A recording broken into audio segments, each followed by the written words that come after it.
जय कुंज बिहारी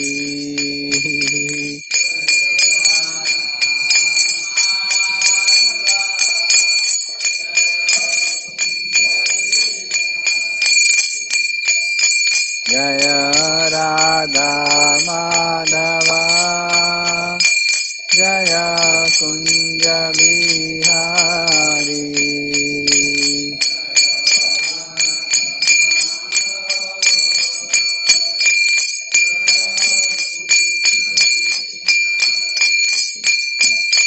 जय गोपी जन वल्लभ जय गिरिवरधारी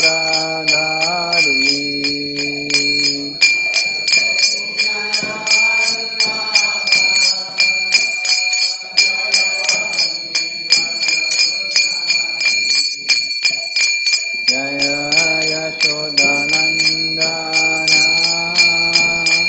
जय व्रजजनरञ्जन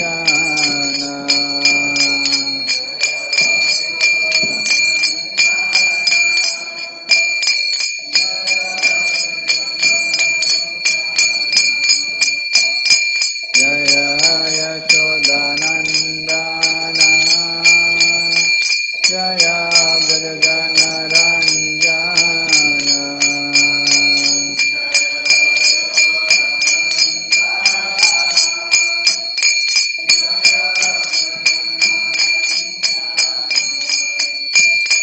जय यमुनातीरावनचारी जय कुंज बिहारी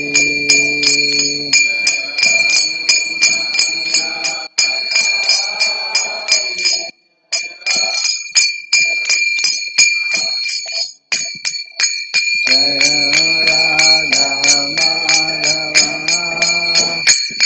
जय कुंज बिहारी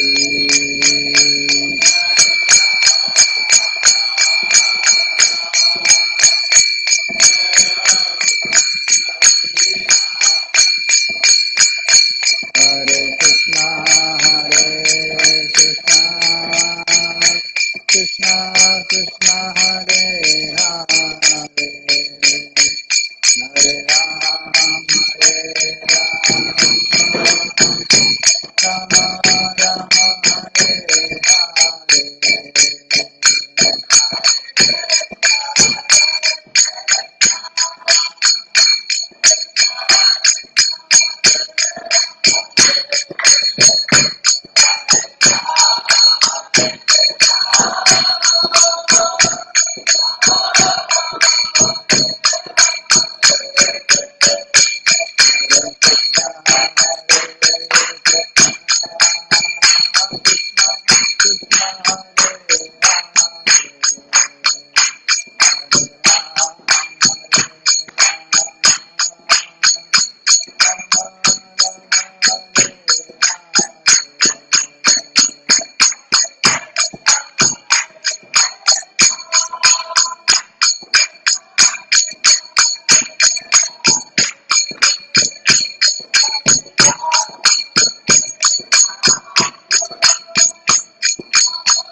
ओम नमो भगवते वासुदेवाय। ओम नमो भगवते वासुदेवाय। ओम नमो भगवते वासुदेवाय। नारायणं नमस्कृत्य नरं चैव नरोत्तमं देवीं सरस्वतीं व्यासं ततो जायामुदीरयेत्। नष्टप्रायेषु अभद्रेषु नित्यं भागवत सेवया भगवती उत्तमा श्लोके भक्तिर्भवति नैष्ठिकी। कृष्णाय वासुदेवाय देवकी नंदनाय च नंदगोपकुमाराय गोविंदाय नमो नमः।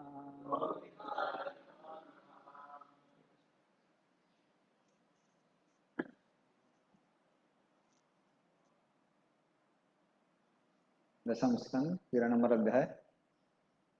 ब्रह्मा जी द्वारा गोपालकों और बछड़ों का हरण। श्लोक नंबर 55। एवं सकृत दर्शाजः पर ब्रह्मात्मनो अखिलान् यस्य भाषा सर्वम् इदं विभाति सा चराचरम्। एवं सकृत दर्शाजः पर ब्रह्मात्मनो अखिलान् यस्य भाषा सर्वम् इदं विभाति सा चराचरम्। एवं सकृत दर्शाजः पर ब्रह्मात्मनो अखिलान् यस्य भाषा सर्वमिदं विभाति सा चराचरम्।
शब्दार्थ।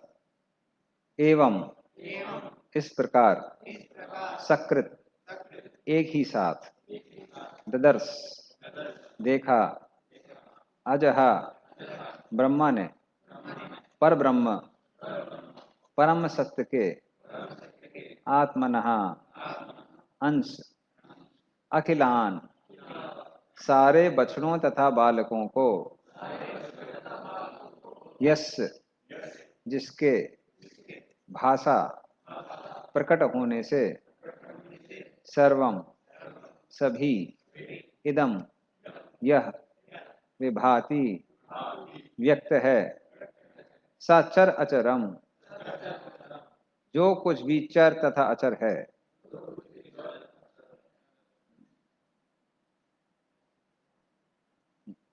भावार्थ और तात्पर्य श्री प्रभुपाद द्वारा। श्री प्रभुपाद की इस प्रकार भगवान ब्रह्मा ने पर ब्रह्म को देखा, जिसकी शक्ति से यह संपूर्ण ब्रह्मांड सारे चर तथा अचर प्राणी समेत व्यक्त होता है। उन्होंने उसी के साथ ही सारे बछड़ों तथा बालकों को भगवान के अंशों के रूप में देखा। तात्पर्य, इस घटना से ब्रह्मा जी ये देख सके कि किस तरह कृष्ण संपूर्ण ब्रह्मांड के नाना प्रकार से भ्रमण करते हैं।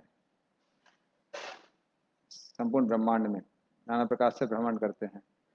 चूंकि वे हर वस्तु को प्रकट करते हैं, इसलिए हर वस्तु दिखती है।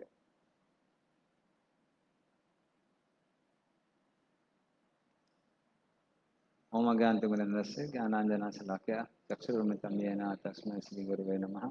श्रीचैतन्यमनोभीष्टं स्थापितं येन भूतले स्वयं रूपदा मह्यं ददाति स्वपदान्तिकम्। वन्देऽहं श्रीगुरोः श्रीयुतापदकमलं श्रीगुरुं वैष्णवांश्च श्रीरूपं सागरजातां सागरा रघुनाथां तं सजीवं साद्वैतं सावधूतं परिजनासहितं कृष्णचैतन्यदेवं श्रीराधाकृष्णपादान् सागं ललिता श्रीविशाखामितांश्च। नमो ओं विष्णुपादाय कृष्णप्रेष्ठाय भूतले श्रीमते भक्तिवेदांत स्वामी नामने नमस्ते सरस्वते देवे गौरवाणी प्रचारिणे निर्विशेष शून्यवादी पाश्चात्य स्थान वाछाकल्पद्रुवैषा कृपा सिंधुदेव पतितानां पावनेभ्यो वैष्णवेभ्यो नमो नमः। नमो महावदन्याय कृष्ण प्रेम प्रदायते कृष्णाय कृष्ण चैतन्य नाम से नमः। हे कृष्णा करुणा सिंधु दीन बंधु जगत्पते गोप्सा गोप्सा कंता राधा कंता नमस्ते। तप्त कांचन गौरांगी श्री राधे वृंदावनेश्वरी भानुसुते देवी प्रणमामि हरिप्रिय। नीलाचल निवासाय नित्याय परमात्मने बलभद्र सुभद्राभ्याम जगन्नाथाय ते नमः। जय श्री कृष्ण चैतन्य प्रभु नित्यानंद श्री अद्वैत गदाधर शिवासादि गौर भक्तवृंद। हरे कृष्णा कृष्णा कृष्णा हरे हरे, हरे राम राम राम हरे हरे।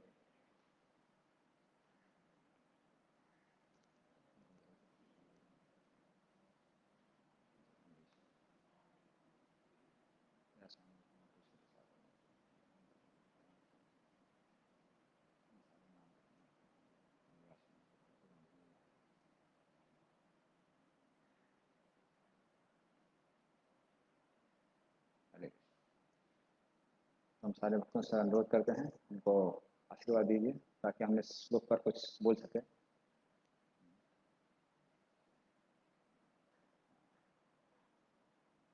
तो श्लोक में तो ब्रह्मा जी देखते हैं कि कैसे जितने भी वहां पर गो बालक थे, बछड़े थे, वो सब के सब कृष्ण के विस्तार ही थे। और एक साथ देखते हैं, सकृत शब्द का इस्तेमाल किया गया है यहाँ पर। तो एक साथ वो देखते हैं कि सबके सब कैसे नारायण थे, साधारण नहीं थे। और हमारे प्रभुपाद जी तात्पर्य में लिखते हैं कि इस तरह से ब्रह्मा जी देख पाए कैसे भगवान सब जगह व्याप्त हैं, उनके कारण ही सब कुछ संभव हो रहा है। तो वो उनको दिखाई पड़ा वहां पर कैसे भगवान सर्वव्यापी है। जगत अव्यक्त मूर्ति ना मत स्थानी सर्वभूतानी नाचम हेतु अवस्थिता माया तदा मिदम सर्वम जगत अव्यक्त मूर्ति ना। तो भगवान भगवद गीता में कहते हैं कि अव्यक्त रूप से मैं सब जगह व्याप्त हूं। मैं हर चीज में हूं पर चीजें मुझ में नहीं है। मैं उनमें हूं पर नहीं हूं, क्योंकि मेरे प्रभाव से सब कुछ होता है, लेकिन मैं पर्सनली नहीं हूं। जैसे राजा जब सिंहासन पर बैठता है तो राज्य चलता है। जिस राज्य में राजा नहीं है उसमें व्यवस्था चरमरा जाती है। इसलिए प्रधानमंत्री कभी कभी कभी देहांत हो जाता है तो कार्यभारी प्रधानमंत्री कुछ समय के लिए रखा जाता है, क्योंकि अगर प्रधानमंत्री नहीं है तो देश नहीं चलेगा। तो ऐसा नहीं कि प्रधानमंत्री सब जगह जाकर सारा कार्य करता है पर्सनली, किंतु प्रधानमंत्री के मौजूदगी में सारे मिनिस्टर, सारे डिपार्टमेंट, गवर्नमेंट के करोड़ों लोग जो हैं यहाँ वहां सेवा में लगे हुए हैं, सब अपना अपना कार्य करते रहते हैं। तो उसी तरह से भगवान कहते हैं मेरी उपस्थिति के कारण पूरा संसार चल रहा है, क्योंकि भगवान जब इस ब्रह्मांड में प्रवेश करते हैं गर्भोदक्षाए विष्णु के रूप में, तब ये ब्रह्मांड जो 1000 वर्षों से रुका हुआ था वो कार्यान्वित हो जाता है, कार्य करना चालू कर देता है, अन्यथा चीजें संभव नहीं है। तो मात्र भगवान की दृष्टिपात से और भगवान की उपस्थिति से सारी चीजें कार्य करने लगती हैं। क्यों? क्योंकि शक्तियां कार्य करती हैं मात्र शक्तिमान के आनंद के लिए, अन्यथा शक्तियों के पास कोई कारण नहीं है कार्य करने के लिए।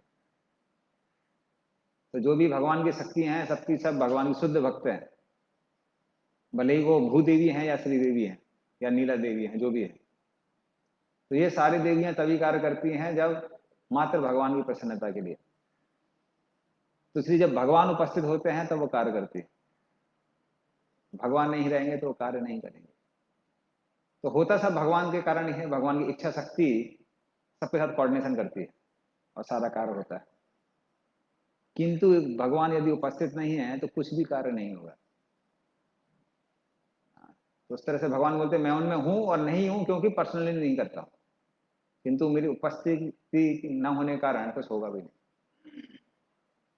भूदेवी सारे जीवों को मेंटेन कर रहे हैं, क्योंकि वो देखती हैं कि भगवान को इन जीवों से इतना प्रेम है, उसी लिए कर रहे हैं। क्योंकि भूदेवी सारे बद्ध जीवों को अपना बच्चा समझती हैं, अपना बालक समझती हैं, वरादेव का अंश समझती हैं। इसलिए भूदेवी अनाज उत्पन्न कर रही हैं, खनिज पदार्थ दे रही हैं, सारा कार्य कर रही हैं।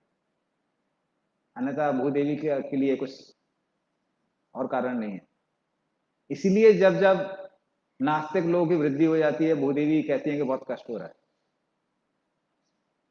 क्योंकि बालक तो हैं बड़े नालायक बालक हैं, जो खिला रहा है पिला रहा है उसी को बोलते नहीं है। उस तरह से भूदेवी को नास्तिक लोगों को का भार उठाने में बहुत दुख होता है। तो इस तरह से भगवान क्या है, सर्वव्यापी हैं, सब जगह विद्यमान है।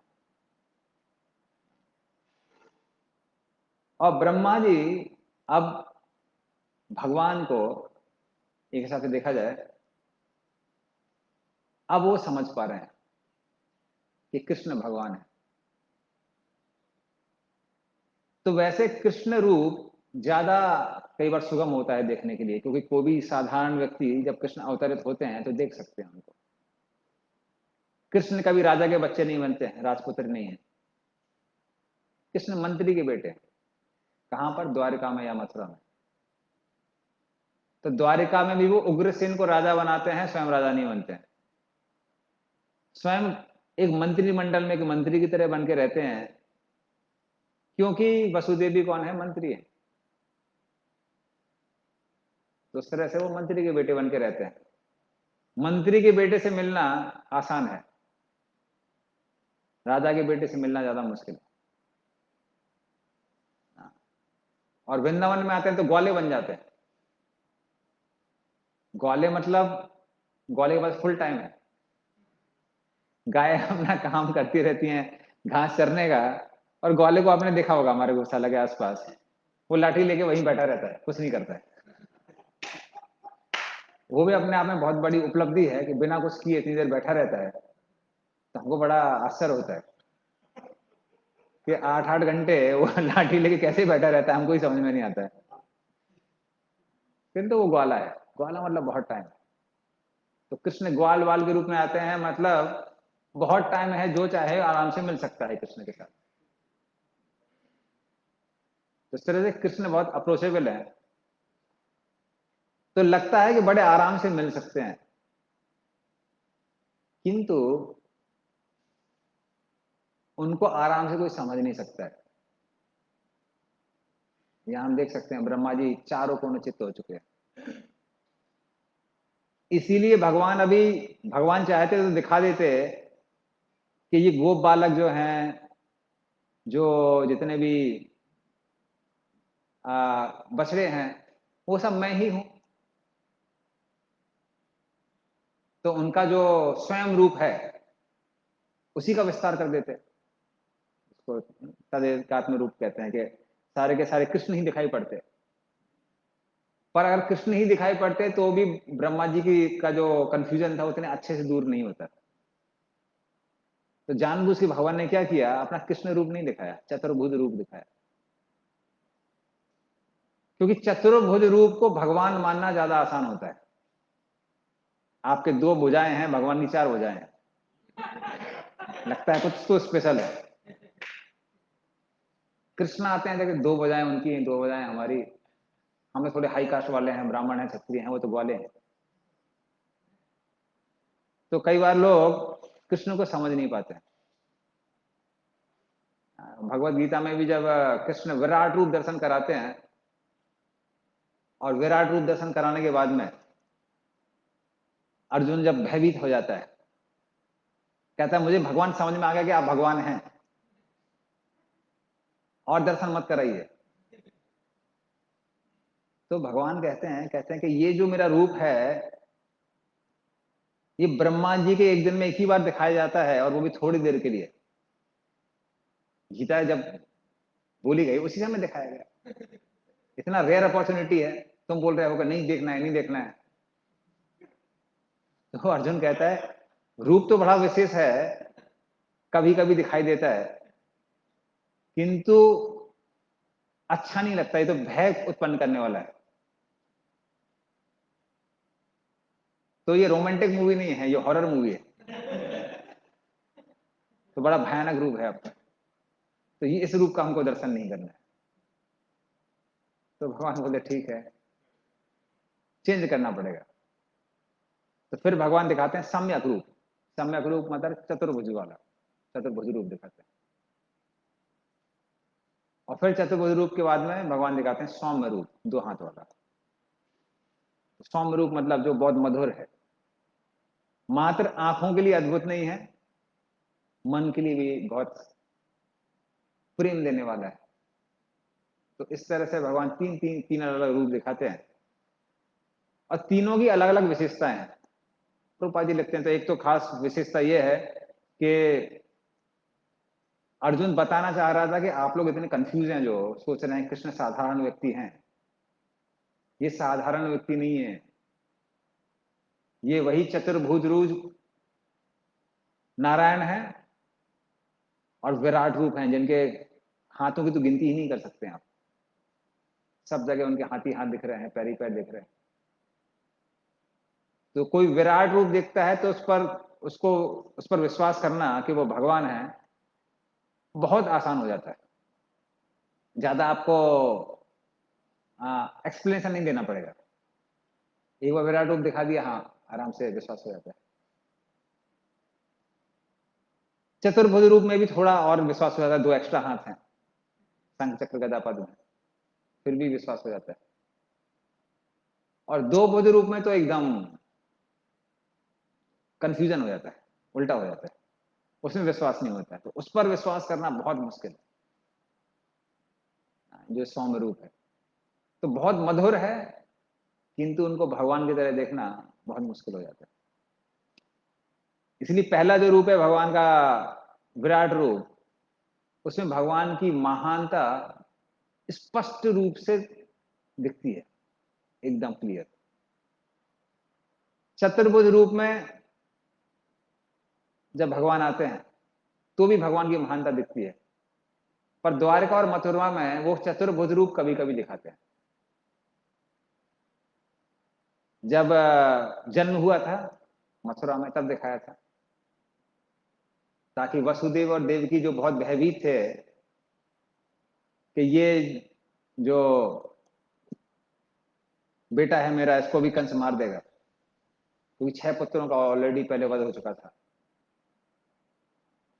तो उस भय से मुक्त करने के लिए भगवान ने चतुर्भुज रूप दिखाया, शंख चक्र गदा पद्म में लिए हुए, ताकि उनका भय मुक्त हो जाए।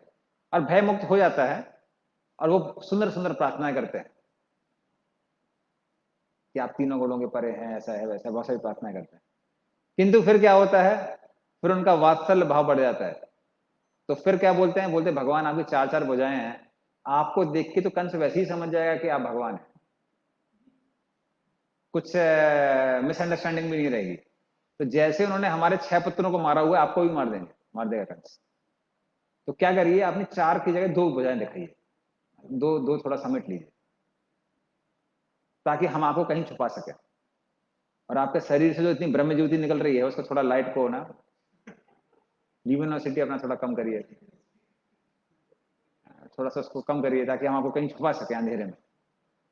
तो इस तरह से उनका कभी वात्सल्य भाव बढ़ जाता है द्वारका वासियों मथुरा वासियों का, और कभी कभी वो भगवान की महानता को देखते हैं, मिक्स हो जाता है। लेकिन वृंदावन में कृष्ण हमेशा 2 भुजाओं में ही दिखाई पड़ते हैं, क्योंकि ब्रजवासी अगर वो 4 भुजाओं में आएंगे भी तो उन पर इंटरेस्ट नहीं लेते हैं भगवान, ब्रजवासी इंटरेस्ट नहीं लेते हैं।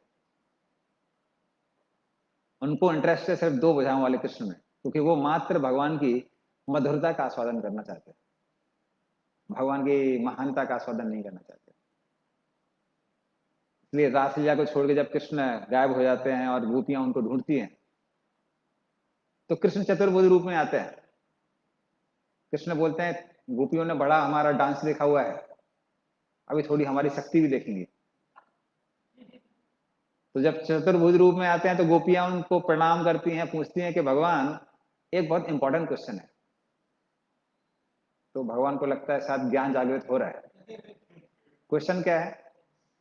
कृष्ण कहाँ गए? तो बोले ले भाई, यहाँ पे भी कृष्ण को हमको 2 भुजाओं में ढूंढ रहे हैं। तो वो सबकी सब चली जाती है।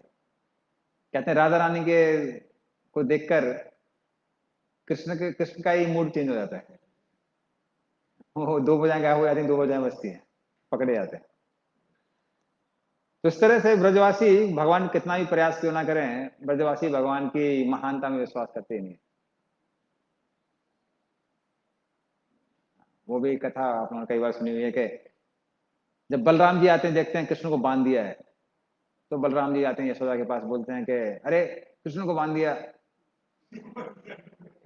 ठीक है बांध दिया, माखन चोरी करेगा बांध देंगे, कौन सी बड़ी बात है। तुमको पता है कौन है वो? परम पुरुषोत्तम भगवान है। तुम कौन हो? मैं पहला विस्तार हूं। यशोदा बोलती हैं सारे अवतारों का हमारे एक परिवार में जन्म लेना था क्या? ज्यादा बकबक करोगे डंडा दिखा के उसी ओखल से तुमको भी बांध दूंगी। बलराम जी बोले ले यहाँ तो, यहाँ ज्ञान काम नहीं करता। उस तरह से कृष्ण भगवान ने 2 बार यशोदा को अपना ब्रह्मांड दिखाया मुंह में। तो हमारे आचार्य बोलते हैं वो भी और कारण था, कृष्ण की चोरी पकड़ी जा रही थी खासकर दूसरे टाइम, कि मिट्टी खाई है। तो उन्होंने बोला, यशोदा बोलते मुंह खोलो, तो मुंह खोलते हैं। उन्होंने बोला कि मिट्टी देख लेंगे तो पक्का डांट पड़ने वाली है।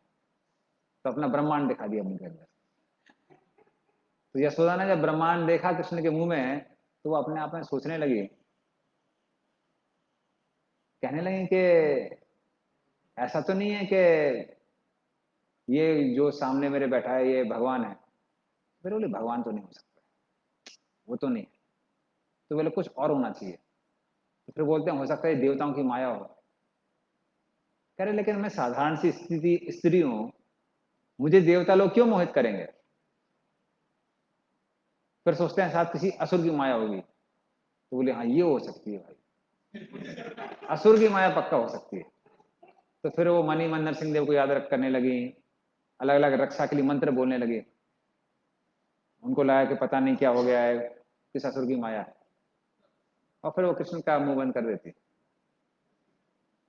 तो इस तरह से ब्रजवासी वो मात्र कृष्ण की मधुरता का ही आस्वादन करते हैं, महानता नहीं देख पाते।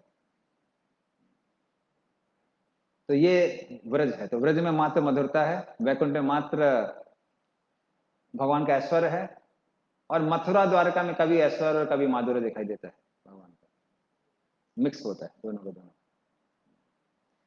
लेकिन उस मधुरता के कारण ब्रजवासी तो बहुत आस्वादन करते हैं, क्योंकि वो योग माया द्वारा आच्छादित होने के कारण वो जब भूल जाते हैं कि भगवान है, तो भगवान के प्रति प्रेम और बढ़ जाता है।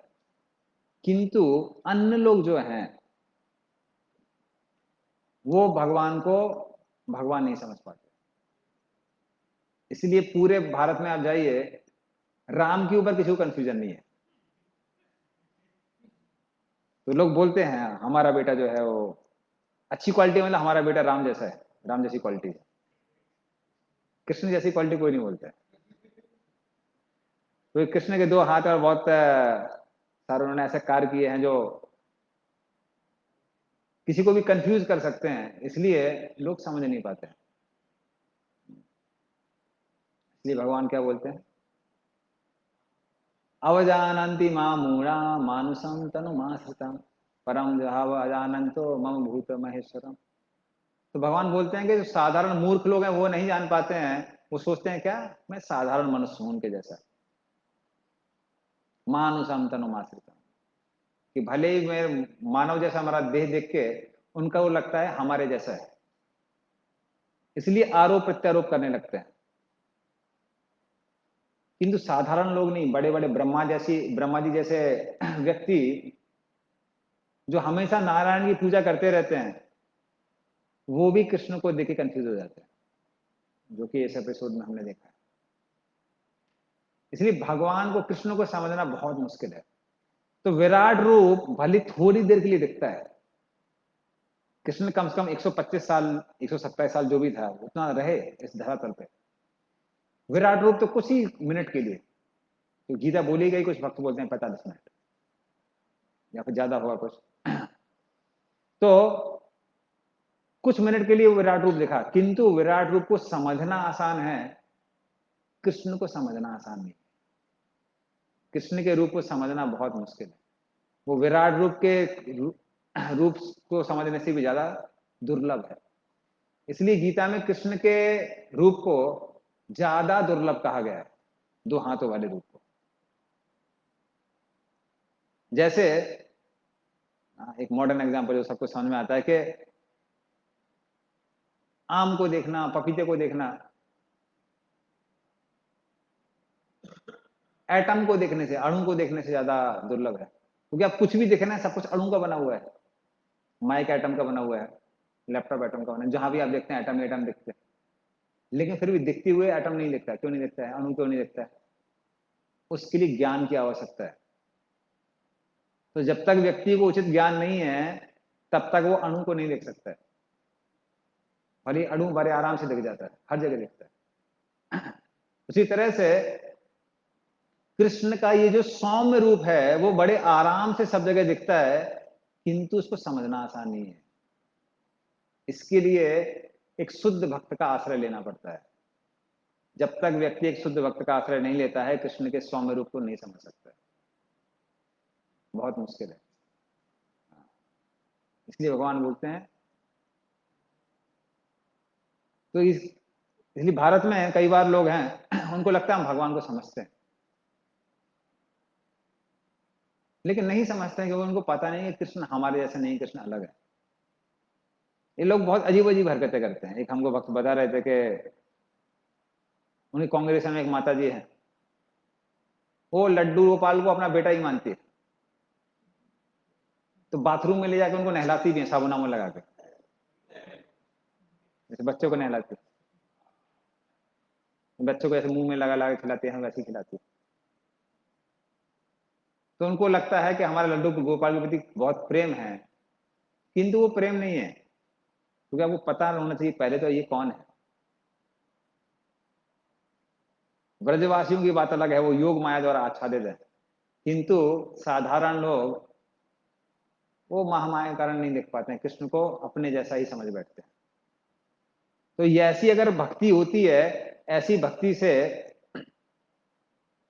बहुत ज्यादा कुछ लाभ नहीं मिलने वाला है।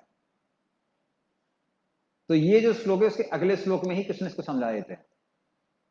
तो ये अवजानन्ति मां मूढ़ा है, उसका जो अगली श्लोक है, मोगा सा मोग कर्माणाम मोग गान चेतसा राक्षसी मासुरीम चैव प्रकृति मोहिनी श्रिता। तो भगवान कहते हैं, जो ये नहीं समझता है कि मैं भगवान हूं, असाधारण हूं, उसके साथ क्या होता है, तीन तरह के लोगों के साथ तीन अलग चीजें होती है। मोग आशा, जो भक्त हैं उनके साथ मोग आशा होता है, मतलब उनकी आशा पूरी नहीं होती है। तो वो चाहते हैं कि हम भगवान के धाम वापस जाएं, भगवान के धाम जाने को नहीं मिलता है। ये भक्तों के लिए मोह आसक्त।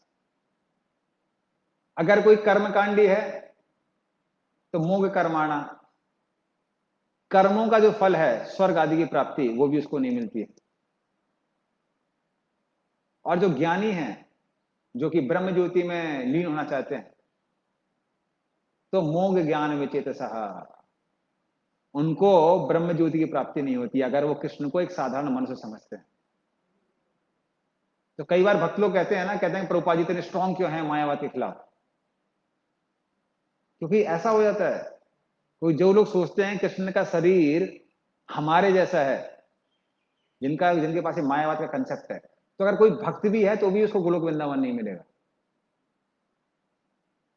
इसलिए महाप्रभु का करते थे कि मायावाद भाषा सुन ले हो सर्वनाश।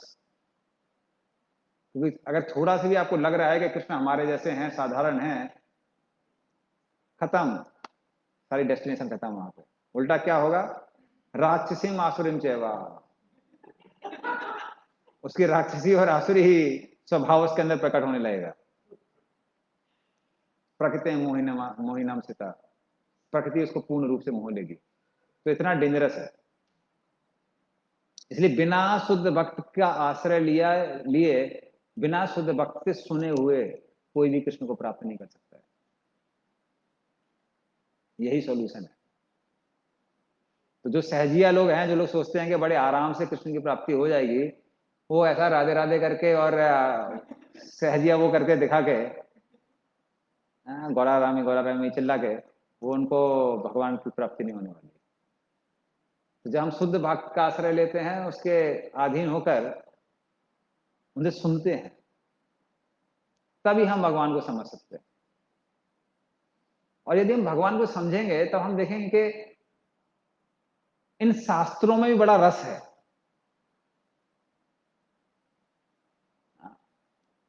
तो ये एक लिमिट है।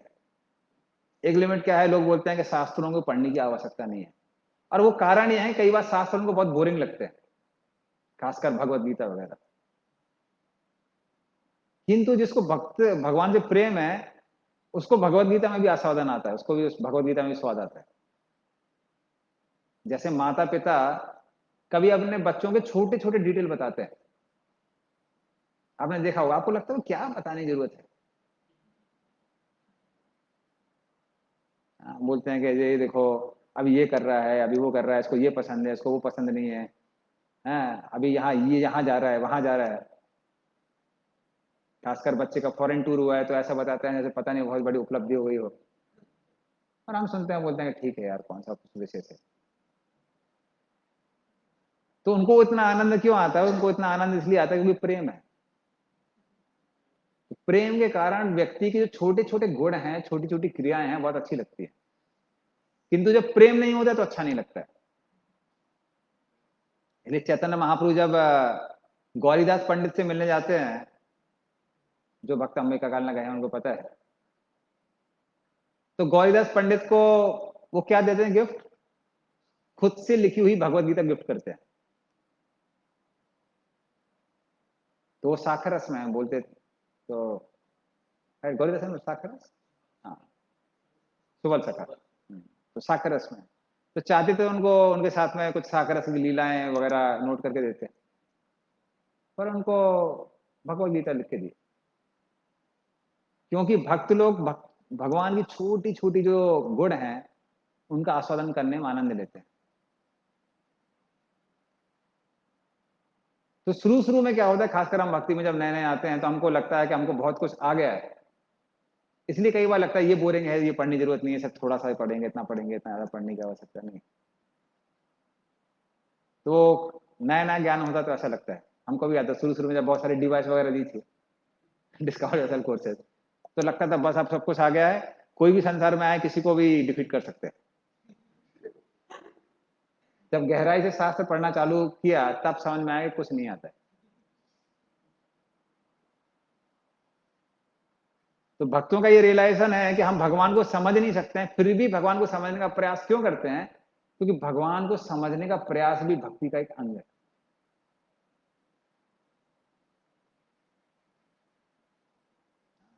तो सुखदेव गोस्वामी कहते हैं, जब परीक्षित महाराज पूछते हैं कि आप थोड़ा सा भूमंडल के बारे में बताइए।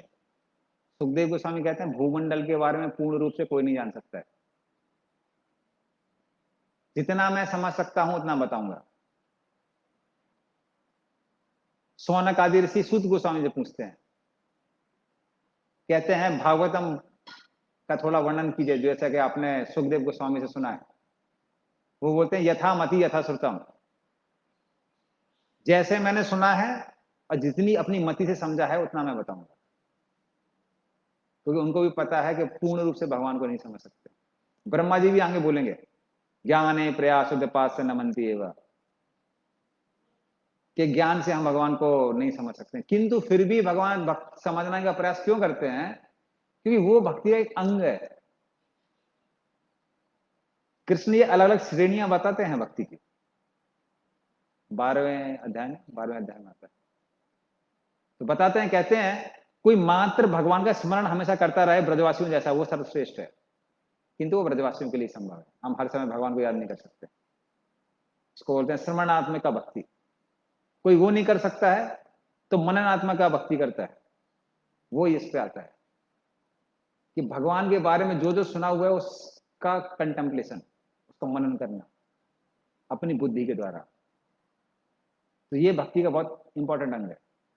और फिर कृष्ण बोलते हैं कोई वो भी नहीं कर पाता है, मनन नहीं कर पा रहा है भगवान का, तब उसको क्या करना चाहिए?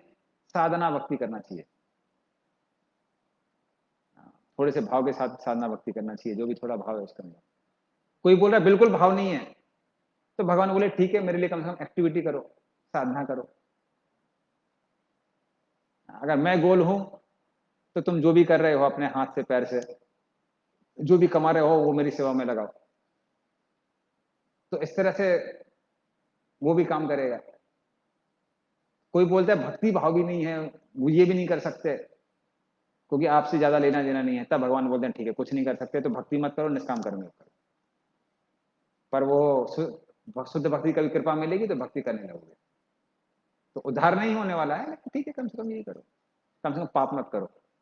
इस तरह से भगवान कंसेशन देते हैं, तो भगवान एकोमोडेट करते हैं सब लोगों को। किंतु जैसे हमने बताया मननात्मिका भक्ति, ये भी भक्ति का बहुत महत्वपूर्ण अंग है, क्योंकि अगर हम भगवान के बारे में मनन नहीं करते हैं तो ऑटोमेटिकली जो बुद्धि है वो इंद्रिय तृप्ति के कुछ ना कुछ प्लान बनाती ही रहती है, तो ऑटोमेटिक चलता रहता है। तो उसको अगर रोकना है तो भगवान के ऊपर क्या करना पड़ेगा? मनन करना पड़ेगा। और उस मनन, ये मनन भी एक अपने आप में बहुत रस देने वाला है। तो अर्जुन जब चतुर्श्लोकी भगवद गीता सुनता है उसके बाद पूरा आनंद में विभोर हो जाता है और भगवान की अलग अलग, भगवान को अलग अलग प्रार्थनाएं करता है। उसमें से एक बहुत मधुर प्रार्थना थी जो हमको बहुत पसंद है। स्वम एवात्मनम आत्मानं वेत्थम त्वं पुरुषोत्तमं भूत भावन भूतेषु देव देव जगतपते। तो ये बहुत सुंदर है। तो भगवान वो क्या बोलता है? स्वयं एवं आत्मन आत्मानम। तो बोलता है कि हे भगवान आप स्वयं से अपने आप को ही जान सकते हैं। तो भगवान बोलते हैं कि अरे मैंने तो बोला है कि भक्ति से मुझे जान सकते हैं, भक्त्या माम एके हम ग्रह्य, भागवत में बोलते हैं, और भगवद गीता में बोलते हैं भक्त्या माम अभिजानाति। तो भक्ति से मुझे जान सकते हैं। तो अर्जुन कहता है कि हाँ भक्ति से अपने बारे में जान सकते हैं। तो भक्त ये जान सकते हैं कि भक्ति से कि आप भगवान हैं और आपके लिए कुछ भी संभव है, लेकिन डिटेल में आप हर चीज को करते कैसे हैं, उसको संभव कैसे करते हैं हर चीज को, वो भक्तों को पता नहीं है पूर्ण रूप से। कुछ कुछ हद तक पता है अपनी अपनी कैपेसिटी के अनुसार, किंतु पूर्ण रूप से भगवान कैसे करते हैं ये आप ही जान सकते हैं। इसलिए हम सृष्टि लीला के बारे में सुनते हैं भागवतम में, पर क्या डिटेल है वो सिर्फ भगवान को ही पता है। खासकर जब हमने अद्वैत आचार्य के बारे में उनका जब तत्व सुना तब हमको समझ में आ गया भाई सृष्टि लीला बहुत भयानक। अद्वैत आचार्य महाविष्णु के वो अंग हैं, मतलब महाविष्णु ही हैं, जो भौतिक प्रकृति को जीवों को उदाहरण करने की शक्ति देते हैं। तो ये अपने आप में अलग तत्व है। कई बार हम बोलते हैं ना कि वो महाविष्णु और सदाशिव मिक्स हैं, पर ये अपने आप में एक तत्व है। मतलब सृष्टि है वो बहुत डिटेल में जाती है। हम लोग को छोटा सा मॉडल दिखाया जाता है भागवतम में। उसी तरह वृंदावन में एक एक लीला अपने आप में बहुत गहराई है उसकी। जैसे हम कई बार डिस्कस करते हैं कि जो वृंदावन की धरती है वो भी पार्टिसिपेट करती है। कभी जो दूरी है कम हो जाती है, कभी दूरी को बढ़ा देती है ब्रजभूमि। रस्सी अपने आप में जीवित है। रस्सियों के अंदर इच्छा होती है कि कृष्ण सब जगह जाके रस्सी को बांध के आते हैं, कहीं खोल के आते हैं, सबके साथ लीला करते हैं। हम नंद महाराज के घर में हमारे साथ लीला नहीं करते हैं। तो फिर उकल बंधन वाली लीला की भगवान ने, सारी रस्सियों को एडजस्ट किया, एक साथ एकोमोडेट किया। यशोदा मैया बांध बांध के परेशान थी।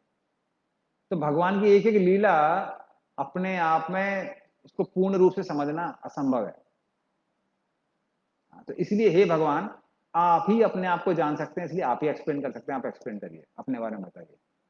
हाँ, तो इसलिए बोलते हैं हाँ, स्वयं एवात्मन आत्मानम वेत्थम तम पुरुषोत्तमा, क्योंकि आप पुरुषोत्तम है। पुरुषोत्तम मतलब जो भोग करता है उसको पुरुष कहते हैं। उन सब में सबसे उत्तम है। या जो तीनों विष्णु हैं जिनको पुरुष अवतार कहते हैं, ब्रह्म शिरोदक्षा विष्णु, कर्णोदक्षा विष्णु, गर्भोदक्षा विष्णु, आप उन सबसे भी उत्तम है। तो इसलिए भगवान आप ही अपने बारे में बता सकते हैं, इसलिए अपने बारे में बताइए। फिर भगवान विभूति योग वगैरह बताते हैं अर्जुन को, कैसे वो हर जगह व्याप्त है। और फिर वो बोलता है, कहते हैं भगवान आप भूत भावन हैं। भूत भावन मतलब आपके कारण ही जो भी शरीरधारी हैं उनको संस्कृत में भूत कहते हैं। तो भूत भावन मतलब तो सारे शरीरधारियों के कारण है। तो इसलिए आप सारे जीवों के कारण हैं, तो आप ही अपने आप को बता सकते हैं, तो आप भूत भावन है। फिर उसको लगता है कि आप सारे जीवों के पिता हैं।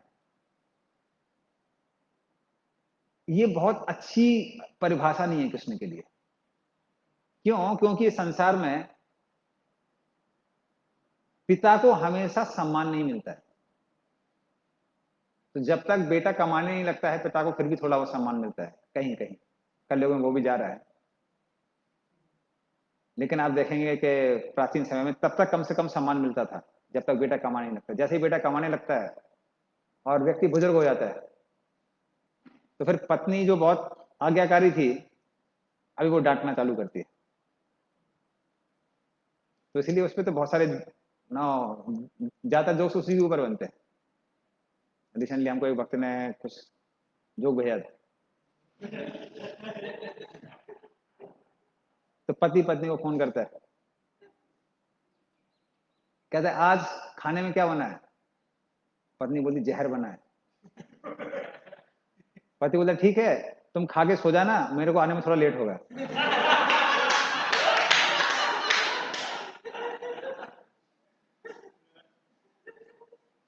तो लोग थोड़ा नम्र हो जाते हैं उम्र के साथ में। तो सम्मान नहीं होता है हमेशा पिता का।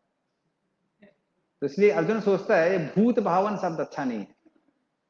इसलिए क्या होना चाहिए? भूतेषु। भूतेश का मतलब है सारे जीवों का नियंत्रण करता, नियंत्रण करने वाले हैं। तो फिर अर्जुन बोलता है हाँ ये अच्छा शब्द लग रहा है भूतेश। फिर उसको लगता है ये शब्द भी अच्छा नहीं है। क्यों नहीं है? क्योंकि हर कोई जो नियंत्रण करता है वो पूजनीय नहीं होता है। आप तो पूजनीय है, सारे संसार के लिए पूजनीय है।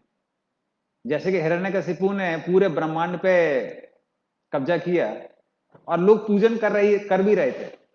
ओम हिरण्यकशिपाय नमः, आरती कर रहे थे, सब कर रहे थे।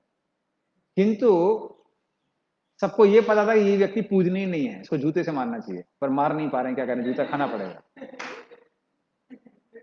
तो इसलिए ये जो भूतेश शब्द है, ये भूतेश शब्द भी उचित नहीं लग रहा है। तो भूत भावान भूतेश। फिर अगला बोलता है देव देव,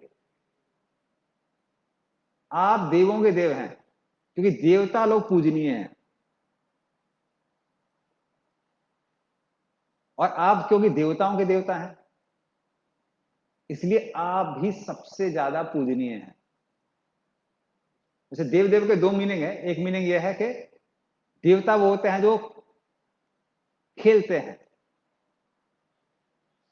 संसाधनों के साथ में, क्योंकि लोग देवता बनना चाहते हैं आनंद प्रमोद के लिए, कि आनंद करेंगे, इंद्रिय तृप्ति करेंगे। लेकिन जो अपनी इंद्रिय तृप्ति में देवताओं को ही लगा लेते हैं उनको देव देव कहते हैं। जैसे ब्रह्मा जी को यहाँ पे थोड़ा अपना खेल में बीच में डाल लिया, आ जाओ तुम भी आ जाओ। तो खेल रहे थे गोपों के साथ में, बोला कि थोड़ा ब्रह्मा जी को भी थोड़ा साखर रस देते हैं मिर्ची वाला, तो इसलिए ब्रह्मा जी को भी इंक्लूड कर लेते हैं, इसलिए भी कृष्ण को देव देव कहते हैं। या फिर इंद्र को इंक्लूड कर लेते हैं अपना खेल खेल में सारे ब्रजवासियों के साथ, तो इसलिए भगवान को देव देव कहते हैं। और यहां देव देव बोला गया क्योंकि आप कैसे हैं, देवताओं के लिए भी पूजनीय हैं, आप पूजनीय व्यक्ति हैं। लेकिन फिर अर्जुन के मन में आता है कि हर पूजनीय व्यक्ति पूजा करने वाले को सुरक्षा प्रदान नहीं कर पाता है। जैसा कि देखा गया कि रावण तो शिव जी रावण का की रक्षा नहीं कर पाए, भगवान राम ने आराम से आके मार दिया। तो पूजा की, कई बार लोग पूछते हैं, बोलते हैं कि अरे भगवान राम ने रामेश्वरम में जाके शिव जी की पूजा की, इसका मतलब शिव जी श्रेष्ठ हैं। तो प्रभुपाद जी ये पॉइंट बोलते हैं। प्रभुपाद जी कहते हैं भगवान राम ने शिव जी की पूजा करने के बाद क्या किया, उनके ही भक्त को मार दिया।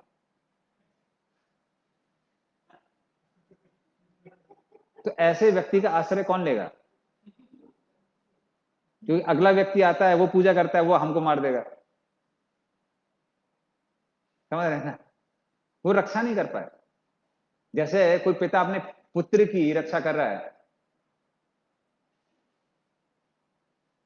और कोई आके पिता का सम्मान करता है, उसको गिफ्ट देता है और पुत्र को दो चार लगाता है,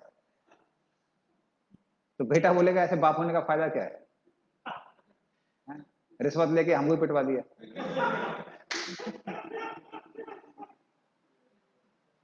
तो ऐसे नहीं है शिव जी, किंतु प्रभुपाद जी वहां पे क्या पॉइंट बोलते हैं, मॉर्निंग वॉक लेक्चर में आता है। प्रभुपाद जी कहते हैं वो रक्षा क्यों नहीं कर पाए, वो रक्षा करने में अक्षम थे, वो रक्षा कर ही नहीं पाते थे। उनको पता था अगर भगवान राम ने निर्णय ले लिया है कि रावण मरने वाला है, मतलब रावण मरने वाला है, कोई बचा नहीं सकता है। तो ना ही ब्रह्मा जी हिरण्यकशिपु को बचा पाए नरसिंह देव से, ना ही शिव जी रावण को बचा पाए, और ना ही शिव जी किसको बचा पाए, वहां तो युद्ध भी कर रहे थे बाणासुर संग्राम में, उनके सामने सामने ही हजार हाथों को क्लिपिंग करके 4 हाथ छोड़ दिए बस भगवान ने, 996 गायब कर दिया। उसमें बताते हैं जैसे माली होता है, माली वो करता है खट खट खट खट करता है, तो ऐसे खटा खट खट सब काट दिया भगवान ने। 1000 में सिर्फ 4 बचा, 996 गायब हो गया बाणासुर का, और ये सब शिव जी के सामने चल रहा था। तो इस तरह से देवता भी कई बार अपने आश्रित लोगों को नहीं बचा पाते हैं, इसलिए वो आखिरी शब्द का इस्तेमाल करता है। इसलिए भगवान आपके लिए एक ही शब्द उपयुक्त होता है, वो है जगत पते, सारे जगत के पति। तो जैसे पति का मुख्य कार्य है अपनी पत्नी की रक्षा करना, उस तरह से आप सारे जगत के पति हैं और सारे जगत की क्या करते हैं, रक्षा करते हैं। तो ये मननात्मा का भक्ति का एक बहुत अच्छा उदाहरण है कि कैसे भक्त लोग जो हैं जब भगवान के अलग अलग गुणों के बारे में सोचते हैं तो उनके अलग अलग गुणों का आस्वादन करते हैं, जैसे कि अर्जुन यहां आस्वादन कर रहा है। तो इसलिए ब्रह्मा जी भी उस ऐश्वर्य का आस्वादन कर रहे थे, किंतु भगवान की मधुरता का आस्वादन नहीं कर पा रहे थे। तो भगवान यहां क्या करते हैं, भगवान उनको दिखाते हैं कि तुम मेरी मधुरता का भी आस्वादन कर सकते हो। तुमको लग रहा है कि मैं 2 हाथ वाला व्यक्ति वैसा ही हूं, साधारण हूं, मैं साधारण नहीं हूं। ये सारे 4 हाथ वाले 2 हाथ वाले से निकले, ये सब मेरे मेरे अंदर से निकले। तो इस तरह से वो ब्रह्मा जी पर कृपा करके ब्रह्मा जी के लिए वृद्ध व्यक्ति के गेट खोल देते हैं भगवान। हाँ, इस पर्टिकुलर एपिसोड में तो वही जो श्लोक है ये दिखाता है कैसे सारे चतुर्भुज रूप उनसे निकल रहे हैं। क्योंकि ये प्रश्न हमारे मन में बहुत बार आ रहा था पहले कि भगवान ने भाई चतुर्भुज रूप क्यों दिखाया? दिखाना दो वो हाथ वाले दिखाते, तो कृष्ण बन के ही सबका स्वादन किया ना उन्होंने। गायों को माता माना, सारी गोपियों को माता माना, गोप बन के। तो दो हाथ दिखाना चाहिए, चार भुजाएं क्यों दिखाई? ये ब्रह्मा जी पे कृपा करने के लिए, ताकि ब्रह्मा जी देख सकें कि ये जो भगवान दो हाथ वाले हैं, ये साधारण व्यक्ति नहीं है, ये भगवान ही है। और इस तरह से ब्रह्मा जी को भगवान की मधुरता का आस्वादन करने को मिलेगा। और ब्रह्मा जी को भी पता था ये आस्वादन हम तब तक नहीं कर सकते हैं जब तक राधा रानी की कृपा नहीं मिलेगी। इसलिए वो बरसाने में जाके अपने जो चार सिर हैं उनको रखते हैं, ताकि सारी गोपियां और स्पेशली राधा रानी जब उनके चरणों की रज मिलेगी, तब हम कृष्ण की मधुरता का आस्वादन कर सकते हैं। तो अभी राधाष्टमी आने वाली है, तो इस तरह से उस कृपा की हम आकांक्षा करके अपने आप को मेंटली प्रिपेयर कर सकते हैं। तो 9:30 हो गए, ज्यादा हो गया। हम कथा को यहाँ पे राम जी ने ग्रंथराज श्रीमद् भागवतम की